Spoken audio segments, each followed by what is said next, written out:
As a data type, strings consist of a sequence of characters in a particular order. We've already seen several examples of strings in the context of our Hello World programs in the last chapter, especially in the context of printing them, like this.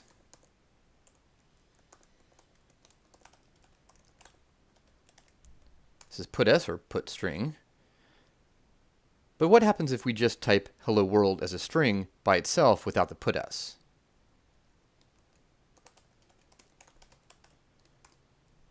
In this case, IRB evaluates the string as Ruby code.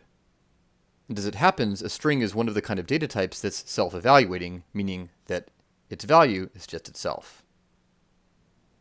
One particularly important string is a string with no content, also known as an empty string or sometimes the empty string. Finally, you'll see I'm using double quotes here. We'll talk about what happens when you use single quotes instead in the next section.